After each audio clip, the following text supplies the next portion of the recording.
The End of a Lineage by Joshua Weiss. Performed by Paul Lawley Jones. As a historian, my primary role is to analyze data from a variety of sources in order to provide greater context to historical events.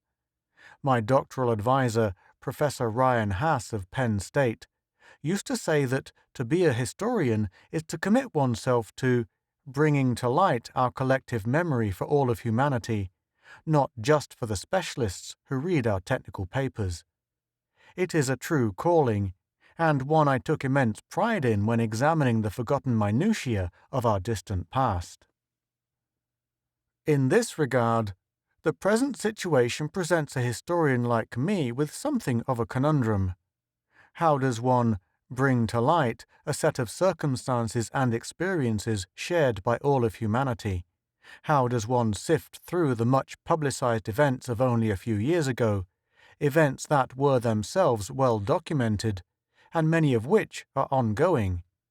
Who is the audience for such research? What could an individual like me possibly contribute in a situation such as this? Not knowing the answer, I nevertheless set out to produce a historical document of sorts, one outlining the events of the last few years as clearly and concisely as I could manage, with the hope that the answers to the above questions would reveal themselves by the end. The following document, imperfect as it may be, represents the result of that effort. To the extent that I am able, I have tried to remove my own opinions and speculations from the narrative, a difficult task considering that I am as much a victim and survivor of this traumatic era of human existence. Climate change has been an issue of concern for humanity dating back to the early 19th century, when forward-thinking scientists such as Joseph Fourier, Eunice Newton-Foote, and John Tyndall first noted how different man-made processes allowed for the retention of heat in the atmosphere.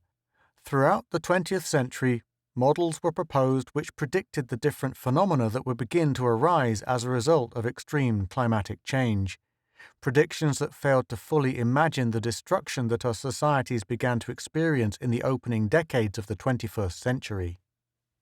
By the year 2036, weather phenomena that had once been thought of as extreme became a yearly, or in some cases seasonal, occurrence. Torrential rainfall, rapid temperature changes leading to stronger hurricanes and tornadoes, prolonged droughts, and fluctuations in sea and air currents each wreaked their particular form of havoc on humanity. Some cities, such as Miami and Dakar, were completely inundated by the ocean, displacing millions of people. The American Midwest and central Ukraine, once the great corn and wheat producing centers of the world, experienced repeated crop failures, resulting in food insecurity and starvation. Even areas once considered isolated and relatively immune to outside influence were affected. The entire world lamented the loss of Machu Picchu when it tumbled to the valley floor in a catastrophic landslide. One particular effect that began as a nuisance only to metastasize into a catastrophe was the explosion in the mosquito population worldwide. As a result of a warming and increasingly wet Earth, mosquitoes bred in every major waterway, their swarms numbering in the trillions, forming clouds dense enough that they could be tracked by radar. Mosquito-borne diseases proliferated rapidly among people and livestock worldwide, and medications to combat the effects of malaria and yellow fever could not be produced in great enough quantities to meet demand. More than the problems of a warming atmosphere or excessive rainfall, which were easier for people to ignore unless directly in the middle of a disastrous event, the constant barrage of biting insects stoked people's exasperation. They decried the lack of action on this issue and demanded a solution from those in power. To combat this problem, governments around the world began investing huge amounts into agribusiness and bioengineering firms in order to develop an insecticide that could eliminate these pests once and for all. The most successful was Val Kepler Inc., a company based in the United States, whose product Anophomax held several distinct advantages over other similar products. It was effective when applied at any stage in a mosquito's life cycle. It was able to be introduced into water directly or sprayed as an aerosol. It was cheap and easy to produce, non-volatile, and safe to distribute. Moreover, multiple rounds of independent testing revealed no adverse effects on humans or the ecosystem, with the exception of non-biting mosquito species. Anophomax was quickly approved, and manufacturing facilities were set up worldwide to aid in its swift distribution around the globe. By the end of 2036, every nation on Earth had incorporated the chemical into its mosquito mitigation efforts. Anophomax was a resounding success. In the first 6 months alone, worldwide mosquito populations were thought to have been halved, and several areas that had experienced massive population loss due to the pests began to be reclaimed. Significantly, the supercluster mosquito swarms over Louisiana, at one point the world's largest with an estimated 54 trillion mosquitoes and larvae, and the Nile Delta, 31 trillion, were reduced by almost 90% after repeated sprayings, combined with the introduction of Anophomax to the water supply. It seemed as if the world could finally breathe a collective sigh of relief. However, this success was short-lived, and what took its place exceeded the bounds of any tragedy man was capable of imagining in its gruesomeness. Approximately 9 months after the worldwide adoption of Anophomax, a chilling incident occurred, the first of what would rapidly become a global phenomenon. Over the course of the day on August 24, 2037, 27 residents of the small village of North Gatman, Mississippi, were found deceased, each as a result of suicide. However, the deaths were not the result of some coordinated effort, such as the mass suicides perpetuated by Jim Jones or the Heaven's Gate religious movement. Rather, each suicide was an individual effort, completely independent of the other deaths in the community. Most victims were found at their home or in their car, and there were no correlations between the deaths and any particular time of day or method of execution. In fact, the only commonality, aside from the fact that no note was left by any of the deceased, was the gruesomeness with which each person had decided to end their life. Bobby Robinson, 74, a long-time member of the community and woodworker by trade, had leaned forward into the blade of his circular saw, splitting his head in half to the top of his nasal bone before expiring. Another, Miss Emily Miller, the owner of a local nail salon, had used her nails to dig her hands into her own neck, attempting to rip out her trachea. Given that the community of North Gatman was the site of some of the first airborne tests of Anophomax, tests that were hidden from the community and only divulged after subsequent incidents made disclosure an imperative, autopsies were performed by federal officials on all of the deceased save 2, Alex Farias, who self-immolated, and Mark Benz, who was crushed beyond recognition in farming machinery.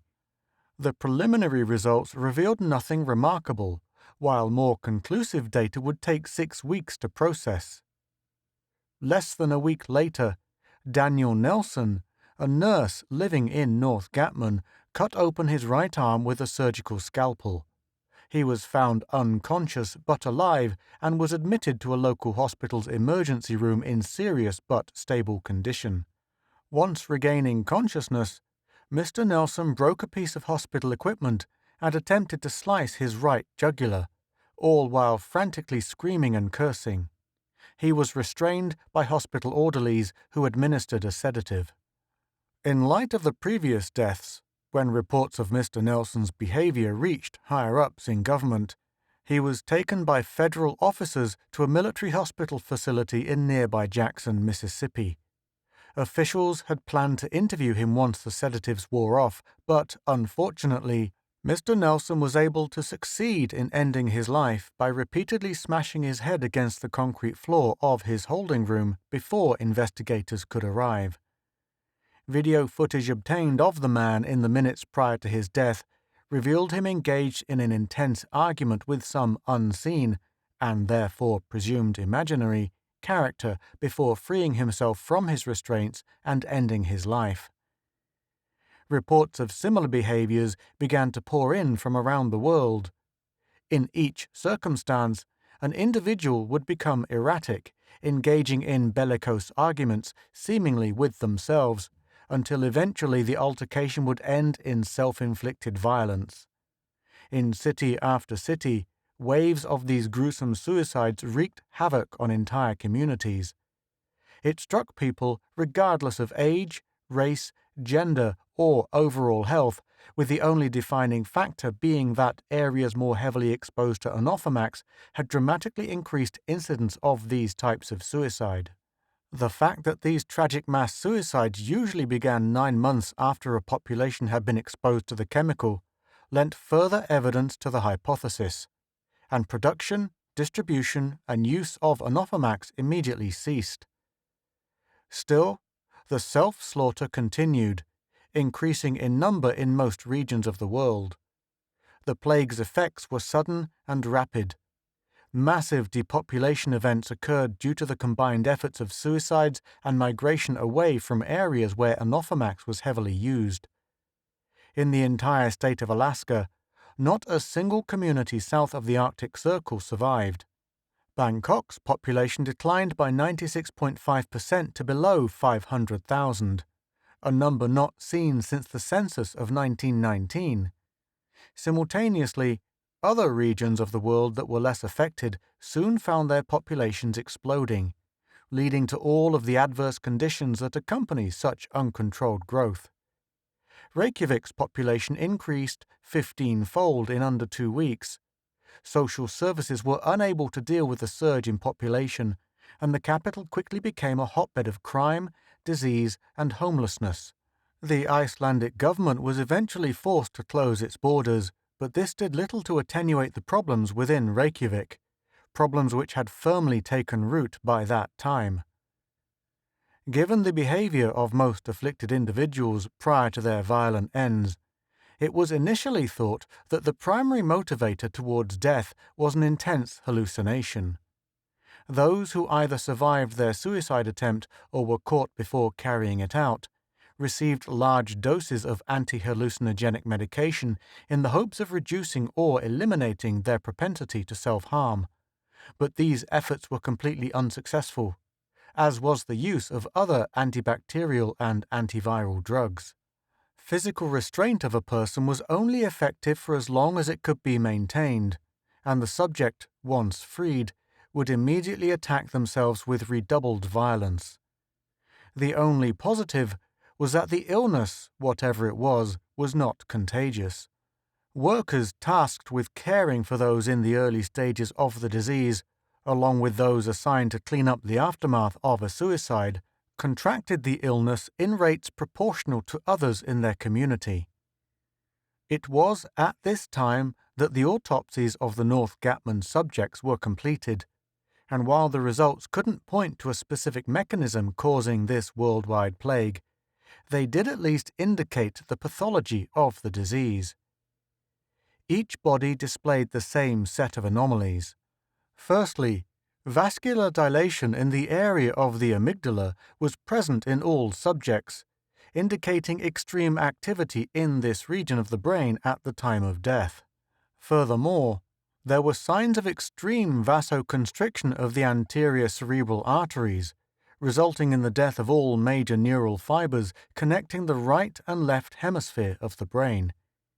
Each subject's blood was analyzed, and while high levels of Anophenax were detected, they were substantially below administered levels of Anophenax that laboratory test subjects received prior to its approval. Further autopsies in different affected regions around the world confirmed identical findings in all afflicted persons. The medical community frantically turned to the literature, and researchers pored over even the most obscure studies, looking for any evidence of conditions presenting similar symptoms. Frenzied as their reaction was, it paled in comparison to the response of the wider public.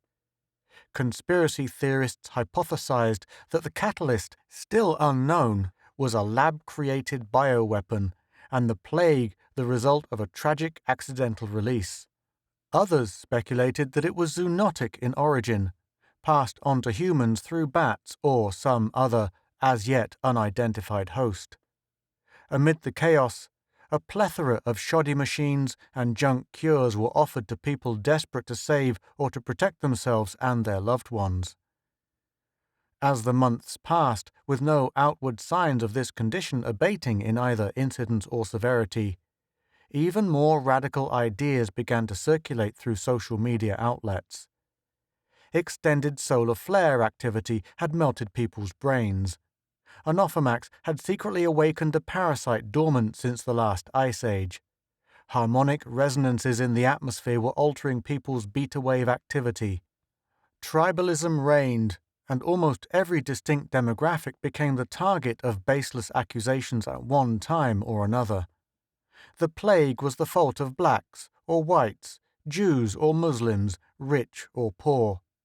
It was the result of immigration, homosexuals, illegal drugs, or the decline in traditional values. It was a remnant of colonialism or the product of globalization. It was punishment brought upon us by a vengeful God, or a meaningless happenstance that arose in an indifferent universe. The cacophony of misinformation threatened to overwhelm the scientific community and destroy any attempt at meaningful diagnosis, until one man came upon what would eventually be the most important discovery in medical science. Dr. Elias Aguilar, head of neuroscience at the Hospital das Clínicas da Universidade de São Paulo, decided to base his medical investigation solely on the results of the Gatman autopsies, thus eliminating to the greatest degree possible the interference of unfounded outside information. Through his knowledge of the workings of the human brain, combined with the evidence in the report, Dr. Aguilar proposed a grim hypothesis. He argued that the damage to the neural fibers linking the hemispheres of the brain effectively mimicked a corpus callosotomy, a medical procedure often used with severe epileptics in order to prevent uncontrolled electrical impulses from cascading across the brain, dramatically reducing the number and intensity of seizures. Once these nerves were severed, patients experienced split brain syndrome, a condition in which each hemisphere of the brain develops its own separate perception, conceptual ideas, and impulses to act. Moreover, it had been speculated that such a procedure could lead to the creation of separate conscious entities, each inhabiting one hemisphere of the once connected brain. Dr. Aguilar further proposed that this split brain condition, combined with a hyperactive amygdala as evidence in the Gatman autopsies, resulted in the following outcome. 1. Because of the neural damage mimicking a callosotomy, each individual had effectively become two distinct individuals, albeit occupying one body. 2. Each individual would be able to control certain motoric functions of the body, such as the right brain's ability to manipulate the left hand. Furthermore, each individual would be able to dominate certain functions, such as speech, to the exclusion of the other. 3. As a result of the hyperactive amygdala, both hemispheres, and therefore both individuals, experienced extreme, uncontrollable feelings of aggression and territoriality. 4. A person afflicted with the above disorders would be able to identify the alternate consciousness within themselves by observing the manipulation of the limbs that the other controlled. These individuals would further perceive this consciousness as a separate entity, one that threatened their very existence. Thus, the violence manifested towards themselves, appearing from the outside to be an act of self-harm, was actually an act of aggression towards this separate entity in an attempt to rid themselves of its presence. Dr. Aguilar's conclusions immediately attracted a lot of attention, but while the logical connections between his ideas matched the practical realities that the condition manifested in afflicted persons, the hypothesis still needed to withstand the scrutiny of direct testing.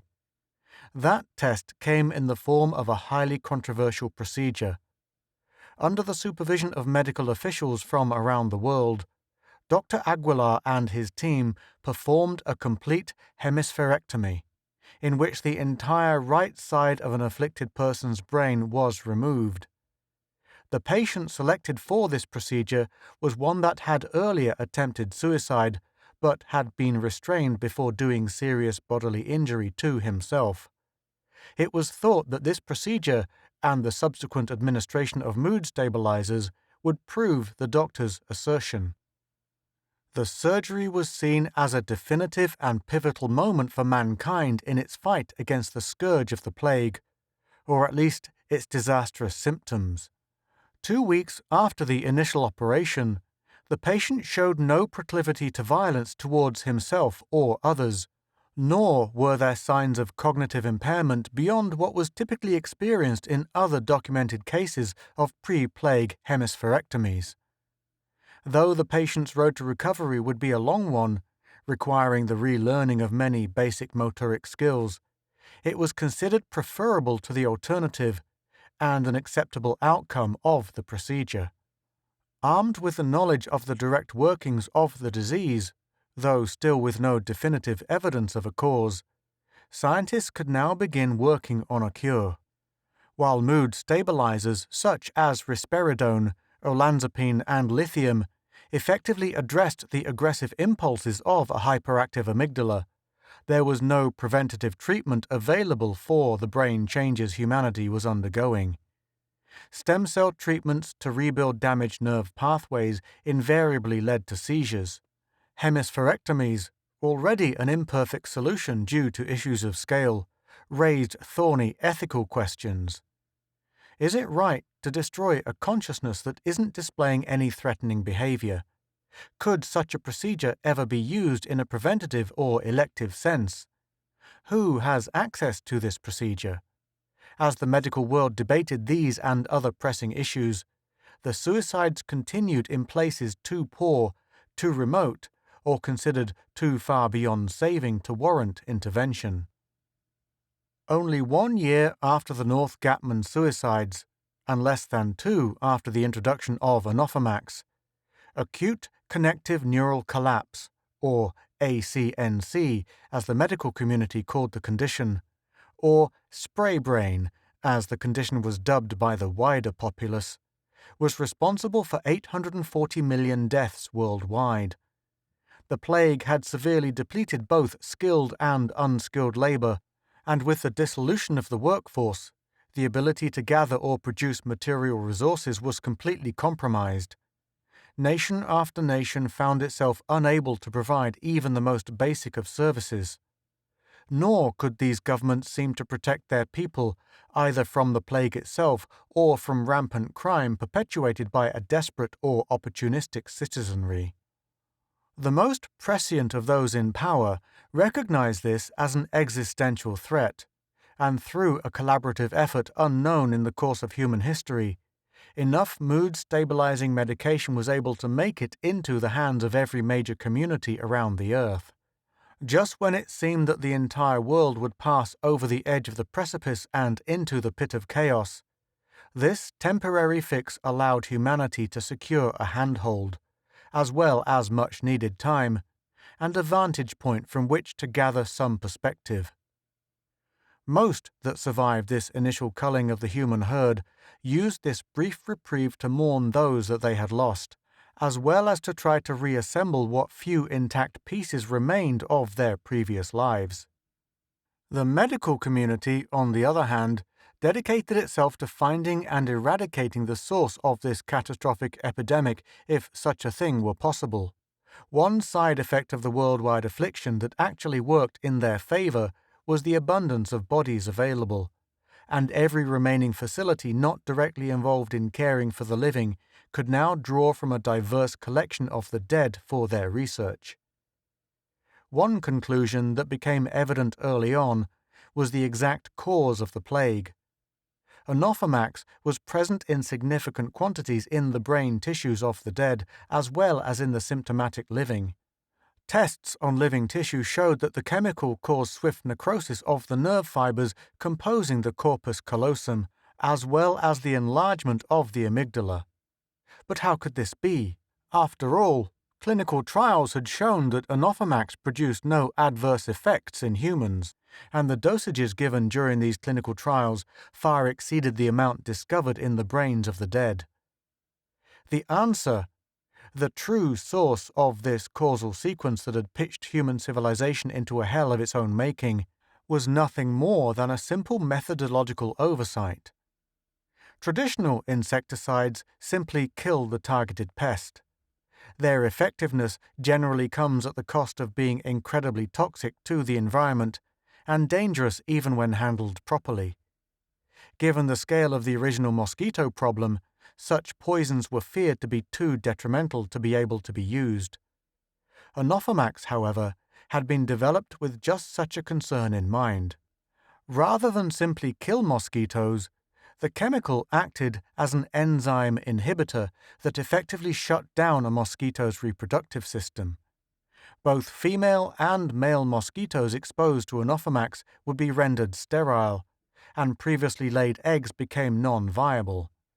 Acting in this manner, Anophenax was never metabolized by a mosquito, and was instead excreted through the biting insect's saliva after having destroyed the pest's ability to reproduce. This meant that every time a mosquito bit a human, the person received a tiny injection of Anophenax. One would think that such a small dose would have virtually no effect on a human. Indeed, even people subjected to dozens of mosquito bites on their body displayed no symptoms of ACNC. This was in line with the original clinical tests, in which people were injected with doses of Anophenax equivalent to receiving hundreds, if not thousands, of individual mosquito bites. However, as a large molecule, Anophenax was unable to pass through the blood-brain barrier, a feat it managed easily when a person was bitten by a mosquito anywhere on the head or face. A bite allowed the chemical to enter the capillaries directly, circumventing the barrier, and once there, it began to destroy neural pathways in much the same way it destroyed reproductive pathways in mosquitoes. Essentially, Anophenax never showed any effect on the brain when administered as an injection during trials, simply because it never reached the brain. Ever since the beginning, the chemical contained the seed of our destruction, a seed that germinated because of our failure to imagine such a contingency. Nor was this destruction limited to mankind alone. Nearly every species of terrestrial mammal on Earth upon which mosquitoes feasted contracted ACNC. Large, predatory cats and dogs bit through their hind limbs and, no longer able to hunt for prey, spent their final days dragging their broken bodies to whatever small watering hole they could find. Lions were declared extinct in the wild in 2038, and the last captive member of its taxon expired in Zoo Antwerpen, Belgium, after having publicly mutilated itself. Large pods of hippos across the African continent submerged themselves and drowned, either unable or unwilling to surface. Primates were affected in much the same way as their human cousins, displaying erratic behavior before engaging in self-harm. Those animals not directly able to harm themselves nevertheless still showed behaviors commensurate with split-brain activity. Domestic cats seemed unable to control their legs and would flop and somersault around, making them easy prey for any unaffected dogs. Overall estimates predict the extinction of roughly half of all placental mammals by the year 2100. And what of future predictions for humans? As a historian, the best I can manage is to extrapolate the trends of the past into the foreseeable future, and the data is bleak. Deaths attributed directly to Anophenax never reached the frenzied heights of that first year, and the crumbling of most major world infrastructure means that reports are approximate at best. but the official, as if there are any major groups left to claim authority, numbers read as follows: 2038, 840,172,700. 2039, 522,460,000. 2040, 322,560,000. 2041, 185 million. 2042, 98 million. 2043, 122 million. 2044, 63,200,000. 2045, 67 million. 2046, 66,900,000. 2047, 65 million. 2048, 62,200,000. For the past 5 years, deaths have remained relatively stable at roughly 65 million per year due to Anophenax. That's all of the military and civilian casualties from World War II condensed into a year, repeated each year, with no anticipated end in sight. Another unfortunate property of Anophenax is that since it is never metabolized, the same chemical can continually re-enter the environment, infecting more mosquitoes, which in turn infect humans. This means that the cycle of deaths will only be broken when the brightest remaining individuals among us find a cure for ACNC or a way to remove Anophenax from the environment. Until then, we will continue to live in a world in which the richest among us schedule elective hemispherectomies for their infant children, while the poor are left to their own devices. So, having reached the end of my report, I find myself still left with a pressing personal question. Why write any of this down? I suppose that it is in my nature as a historian and a researcher to document things. And in any case, I don't have any other skills to share with humanity. A once common through line in my profession was that those who don't learn from the past are doomed to repeat it. As dispassionate as I try to be, I cannot help but now think of the hubris behind this statement when applied to the past few years. The past is not a separate entity, but one that is intricately wedded to our current circumstances. There is no way to escape the effects of the past. There is no normal to return to, nor is there a guarantee of a future. I am a historian forced to live in the present, and the present is this. When I finish writing, I will stand up from my desk, adjust the protective netting around my face, and step out onto my porch. From there, I will hear the ever-present buzz of the trillions of mosquitoes that remain. This has been The End of a Lineage by Joshua Weiss, performed by Paul Lawley-Jones. Text copyright 2023 by Joshua Weiss. Performance copyright 2024 by Paul Lawley-Jones. The End of a Lineage originally appeared in the anthology Apocalyptales, Judgment Day, available from Wicked Shadow Press.